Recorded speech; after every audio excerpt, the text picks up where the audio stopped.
Hi, welcome back to my channel. In this video, I am doing another video review for a video book review, something that I did at the beginning of the time when I first set up this channel, but something I haven't done in a consistent manner. But since I'm reading a bunch of nonfiction books, I thought that this would be a good time to resume my video reviews. This one is for The Black Agenda, Bold Solutions for a Broken System. It's edited by Gifty, Opoku-Agyeman. Let me say that again. Gifty, Opoku-Agyeman. And there's a foreword in here by Tracy McMillan Cotton. And I want to, just like I did in the other review, and what I probably do in most of my reviews, is I always read the publisher's references. But before I do that, I'll show you the letter. Now, I do have a Whip and Chat video coming up that you'll see this book referenced, but this is an individual book review in case you're not interested in the Whip and Chat. So here's my St. Martin's Press letter, and it tells me that, or any reviewer that got it, I'm nobody special. I am so delighted to share The Black Agenda, Bold Solutions for a Broken System by Gifty, Opoku-Agyeman, a gifted and brilliant debut author. From ongoing reports of police brutality to the disproportionate impact COVID-19 has had on Black Americans, the year 2020 brought a renewed awareness to the deep-rootedness of racism and white supremacy in every facet of American life. As people have looked both inward and to their communities to understand the impact of system oppression, they have turned in droves to books for guidance in working toward a more just, equitable world. Now, it says, while titles like How to Be an Anti-Racist or So You Want to Talk About Race have seen tremendous success, there has yet to be a book published for a general audience from the perspective of Black scholars and experts proposing ideas for a policy-oriented standpoint. So while there are good books, and I think I read, I know I read a book last year, but white titles, as good as they are, we need titles that are written by and supported by Black authors, scholars, and other experts. So The Black Agenda features Black voices across economics, education, health, climate, and technology, speaking to the question, what's next as it pertains to centering Black people in policy matters in our country. Essays by Dr. Sandy Darity, Dr. Hedwig Lee, Mary Heglar, Janelle Jones, and others present groundbreaking ideas ranging from Black maternal health to reparations to AI bias to inclusive economic policy, with the potential to uplift and heal not only Black America, but the entire country. And then it says that they hope that we read it and they can't wait to see what we think, and they gave us some hashtags to use on social media. So that's pretty much what this says here, but we're just going to read it just in case there's a difference in the wording. Now, the foreword is written by Dr. Tracy McMillan Cotton, and a quote from the foreword says, "This is the moment we need the most." Let me start that over. This is the moment when we need most the voices who understand what the stakes are in Black lives. This book is the first step toward defining Black expertise, assigning value to the work that we do, and taking up space in the public for our own terms. So that's her foreword. Is probably, it looks like it's about 7 or 8 pages. And then the publisher goes on to say, The Black Agenda is the first book of its kind. The first book of its kind.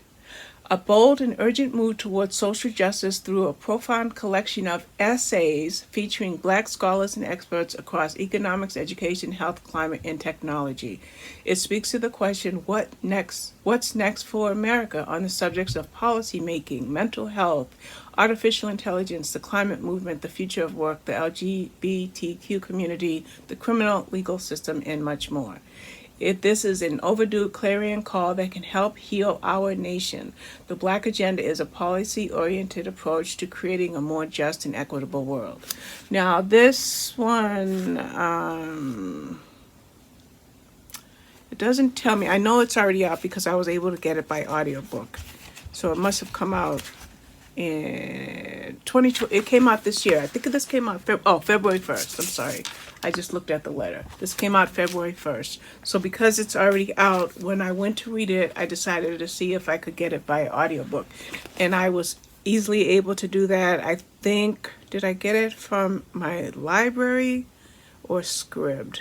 Let's find out so that if you're interested, you can get it yourself. Okay, so it's not from a Hoopla, so let's check Overdrive. Okay. I got it from my library via Overdrive, and I got it as an audiobook. So you can do the same thing. Now, in this book, the way that it's written from a Black perspective on all of those topics that were mentioned: technology, economics, education, health, climate, and so forth. So each of those important topics has its own section. And in each section, there are several chapters. I know I'm covering my face, but forgive me. Let me see if I back up. Well, no, then you won't be able to see it. So we have climate, we have healthcare, we have wellness, we have education, technology, criminal justice, economy, and public policy. Now, for example, when it talks about healthcare, there's some really, really sad facts, truths about the healthcare system for Black America. For example, more Black Americans died of COVID-19 than any collective race put together. Or more pregnant women suffer pregnancy issues or even birthing issues than other races. Then it talked about wellness. And in the wellness section, it talked about colorism. Why colorism matters for Black maternal and infant health. Colorism. I'm what you call a light-skinned Black person. Do you know that I am going to be treated better than a dark-skinned Black person? Now I'm going to give you an example. I went to New Hampshire with my daughter and her family last July. Now, New Hampshire is probably 98% white, so we already got looks when we went to all the restaurants and stores. Well, when we were hiking to a waterfall, like we had parked in the parking lot, but we had to hike about a mile. Yes, I hiked. We had to hike to get to see a beautiful waterfall. And when I was on the trail, there was a lady that was coming away from the opposite direction, and she looked at me kind of in surprise. But then she gave me a smile because I have a big smile. Well, Mikey, my future son-in-law, was behind me, and he is a dark-skinned Haitian Black man. When she saw him, her reaction was despicable. Light skin versus dark skin. So reading about colorism in today's world is relevant. It's very relevant.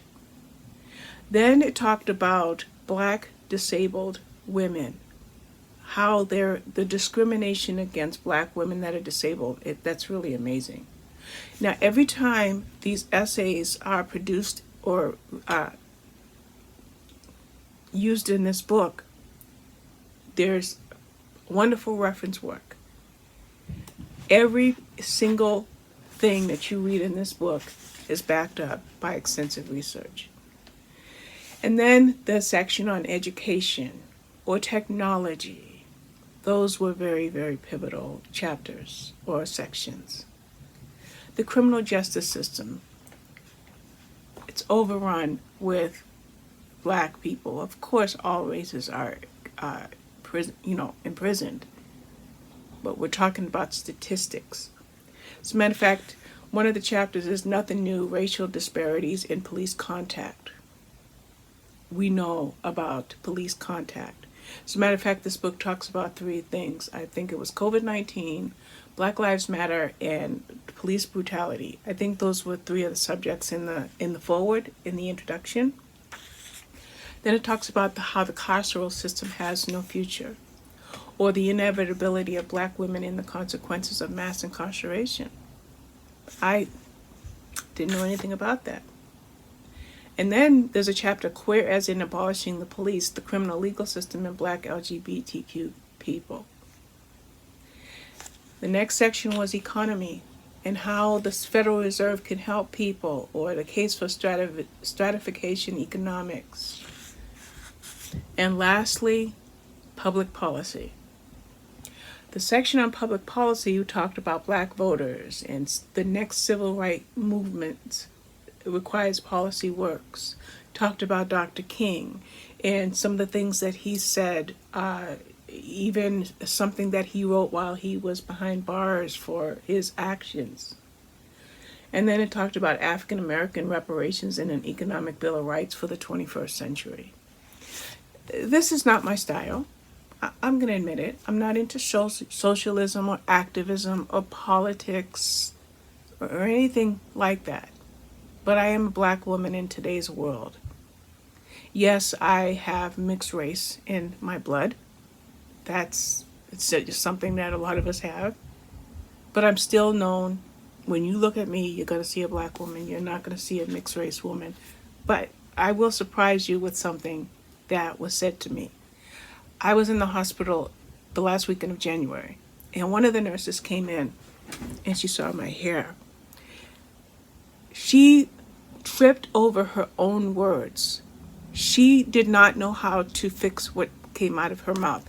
She's like, your hair, it's so, wow, your hair. And what she wanted to say is, how can a Black person have thin curly hair like yours? She was really, really taken aback. She liked my hair.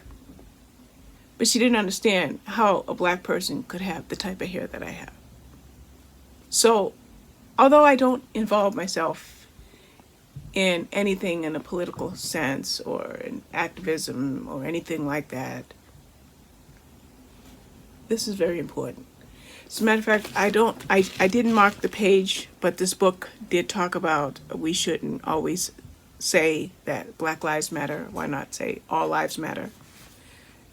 But that's something else that I don't get involved in, because the system is broken.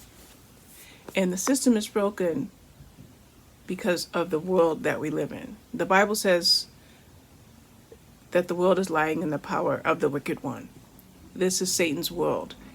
And because of the world that we live in, these problems abound tremendously. Okay? In this case, this book, again, it says it's the first of its kind. And I wanted to just show you something. In the back of the book, it has all the works that are cited for each chapter. And then in the acknowledgement section, I love the acknowledgement section because I got to learn about some of the experts that speak in this book. Dr. Marshall Shepard, Abigail Abher Decumby Thomas, Mary Anais Heglar, Ari Linton, I have an Ari and I have a sister named Ari, Ari Linton Smith, Dr. Dara D. Mendes, Dr. Jewel Scott. So it was interesting to read about mini bios of each of these experts. Dr. Monica McLemore, Dr. Yolanda Yvette Wilson, Dr. Jamie Slaughter AC, Tinu Abayomi Paul, Dr. Gervais Grooms. I mean, I could go on. In each of the sections, education, technology, criminal justice, experts spoke up in each of those sections. And the last thing that this book does, and I did this in my video that will come up most likely after this video, I'm not sure which order, but I did want to share this last part with you, if I can just open it. Recommended reading. Okay, so we're going to talk about, I won't list them all, but Black Futures by Jenna Wortham and Kimberly Drew. Thick and Other Essays by Tressie McMillan Cotton. And Tressie McMillan Cotton is the one that wrote the foreword for this book. 400 Souls by Keisha Blaine and Ibram X. Kendi. The Intersectional Environmentalist by Leah Thomas. Oh, that just came out. So that, I guess when this book was released, that book wasn't out yet. Then there's Race After Technology, The Color of Money, Black Banks and Racial Wealth Gap. In this book, when it talked about the racial wealth gap, if I remember correctly, it said something about 25% of white Americans have wealth, whereas 0.4% of Black Americans have wealth.